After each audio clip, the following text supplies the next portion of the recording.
Apostólica Estéreo, una emisora que te acerca a Dios. Corramos con resistencia la carrera que tenemos por delante, mirando a Jesús, el fundador y perfeccionador de nuestra fe. La gloria de Dios es fácil de perder de vista. Todo lo que se necesita es un pequeño pecado. En los días de Moisés, la gloria de Dios iba y venía. Al final, se fue a medida que los pecados de Israel hicieron que Dios retirara su gracia. ¿Podría ser esto cierto inclusive hoy en día? Desde la iglesia Moody en Chicago, esto es Correr para Ganar con el Dr. Erwin Lutzer, cuya enseñanza clara nos ayudará a cruzar la línea de llegada. Nuestra serie con el pastor Lutzer se titula Nada más tiene importancia.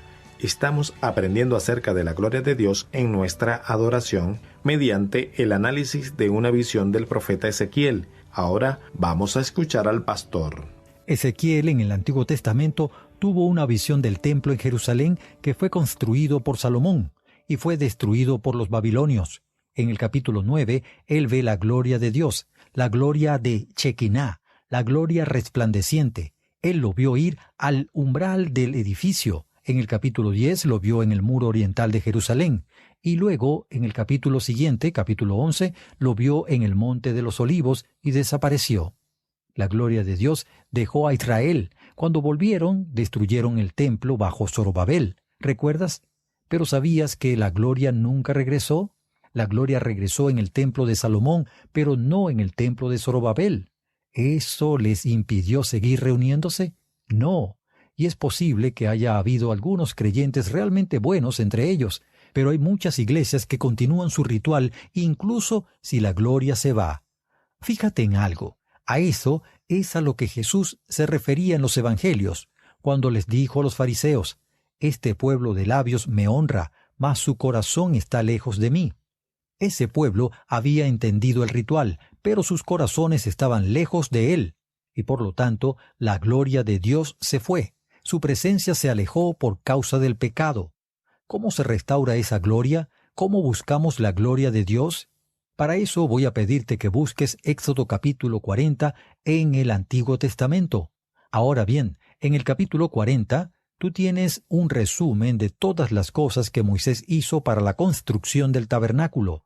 Y por ejemplo, allí encontramos en el versículo 29 una referencia al altar del holocausto, el gran altar donde se hacían los sacrificios. En el versículo 30 tienes una referencia con respecto a la fuente. Cuando entrabas al área del tabernáculo, estabas allí en el altar, y eso representa para nosotros a Jesucristo, y el hecho de recibirlo a Él como Salvador, pero eso no era suficiente para que el sacerdote entrara al lugar santísimo. Él también tenía que lavarse a sí mismo. Hoy hablamos acerca de ti, tú que estás escuchando. Si no te lavaste a ti mismo a través de la confesión de los pecados y no te hiciste puro a ti mismo, no sentirás la presencia de Dios. No. Recuerdo que un hombre me dijo, el domingo por la mañana, estaban cantando todos estos himnos, pero tenía en mi mente todas las imágenes de la película que vi el sábado por la noche. ¿Dónde estaba Dios en todo eso? Tú no puedes decir, bueno, ya sabes, soy salvo, por lo tanto puedo entrar a la iglesia sin preparación y adorar a Dios. No, tú no puedes hacerlo, no puedes hacer eso. ¿Por qué? Porque en el Antiguo Testamento tenías que ir a ese altar, pero luego tenías que ir a la fuente, y luego después de la fuente podías entrar en el lugar santo, y luego el sumo sacerdote entraba en el propio lugar santísimo. Fíjate que esa es la forma en que se restaura la gloria. La gloria se restaura ocupándose bíblicamente del pecado, porque el pecado siempre causa el retiro de la gloria de Dios entre su pueblo, así como la presencia de Dios. Y es por eso que a veces puedes ir a los servicios de la iglesia donde cantan todas las cosas correctas, escuchas todo lo correcto, pero simplemente Dios no está presente allí. Ahora, fíjate lo que sucedió cuando la gloria fue restaurada y ellos se ocuparon del asunto del pecado. El capítulo 40, versículo 34 dice, «Entonces la nube cubrió la tienda de reunión y la gloria del Señor llenó el tabernáculo. Y Moisés no podía entrar en la tienda de reunión porque la nube estaba sobre ella, y la gloria del Señor llenaba el tabernáculo. Y en todas sus jornadas, cuando la nube se alzaba de sobre el tabernáculo, los hijos de Israel se ponían en marcha. Pero si la nube no se alzaba, ellos no se ponían en marcha hasta el día en que se alzaba. Porque la nube del Señor estaba de día sobre el tabernáculo, y de noche había fuego allí a la vista de toda la casa de Israel en todas sus jornadas. La gloria de Dios, la presencia de Dios, la presencia manifiesta de Dios estaba entre ellos. ¿Y dónde estaba localizado? Quiero decir, la localización real estaba en lo que llamamos el lugar santísimo. Estoy seguro de que tienes en tu mente una imagen del tabernáculo.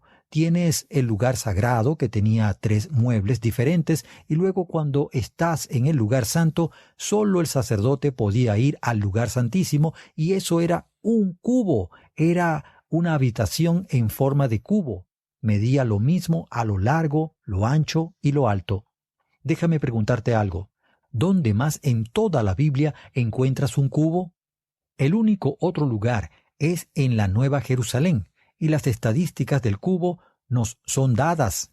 ¿Y no es interesante que cuando la Nueva Jerusalén venga de parte de Dios, del cielo habrá una voz que dirá estas palabras: He aquí el tabernáculo de Dios con los hombres, y Él morará con ellos, y ellos serán su pueblo, y Dios mismo estará con ellos como su Dios? Tú también tienes la misma referencia en Éxodo y en Levítico, la morada de Dios, pero al fin sin tener que preocuparse por el pecado, cara a cara con Dios.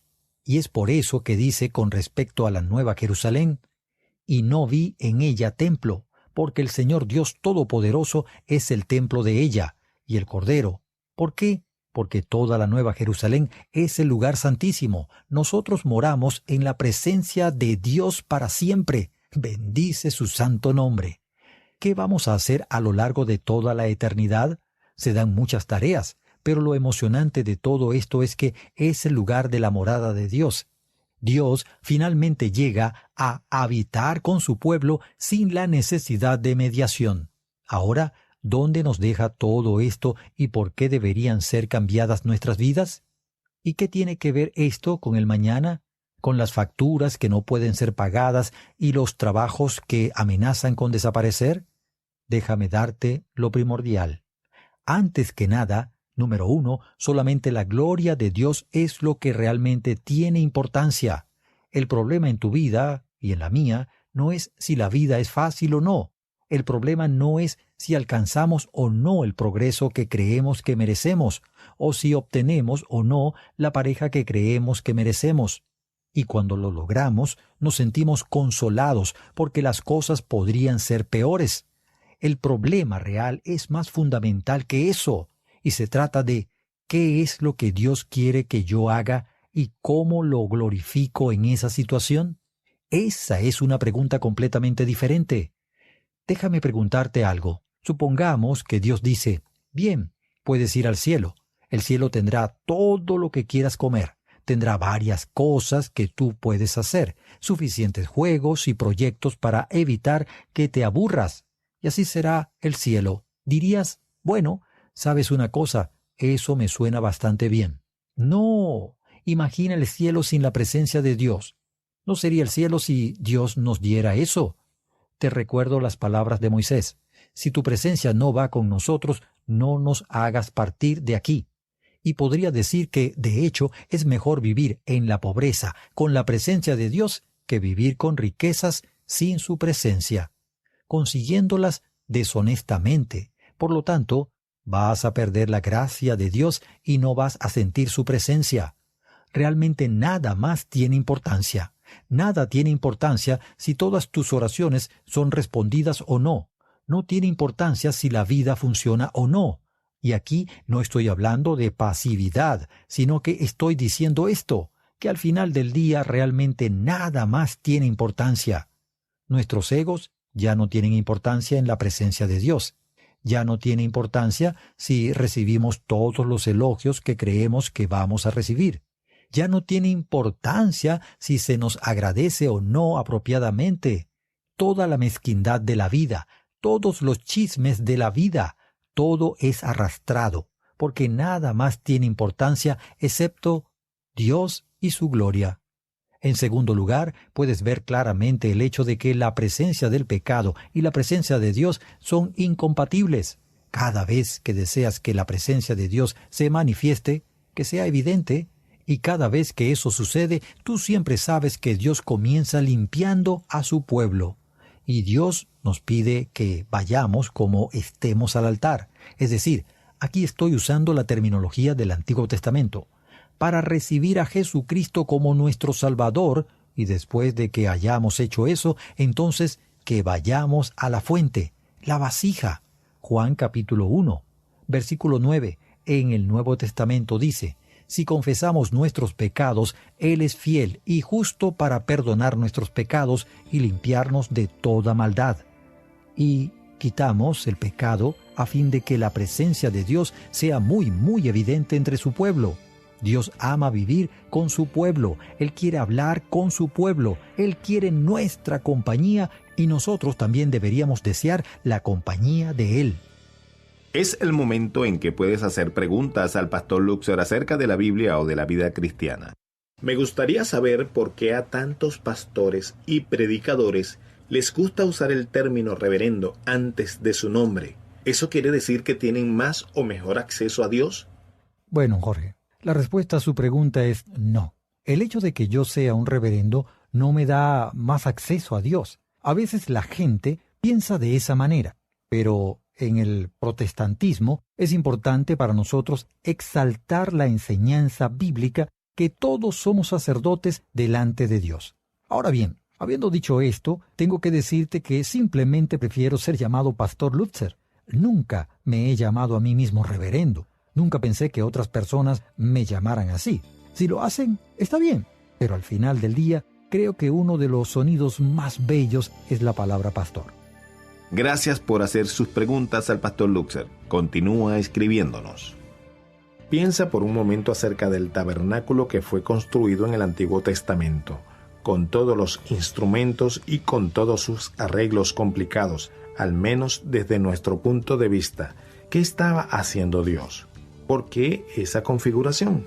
La razón fue porque Dios proveyó un camino por el cual el hombre podía conectarse con Él sin que Dios disminuyera su gloria o sin que fuera contaminado.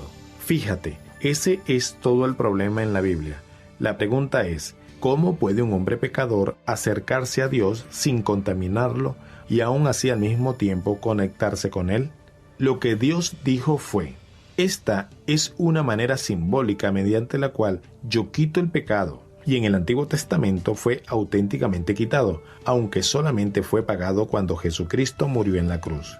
Eso fue para que ellos pudieran conectarse con Dios, para que caminaran y experimentaran su morada, su gloria y su presencia.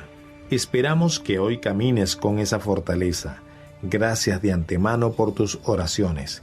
Juntos estamos haciendo una diferencia. Y esperamos que estos mensajes sobre la gloria de Dios y sobre el hecho de que nada más tiene importancia sean dispersos a lo largo y ancho, a fin de que podamos aclarar nuestras prioridades. Hasta la próxima oportunidad.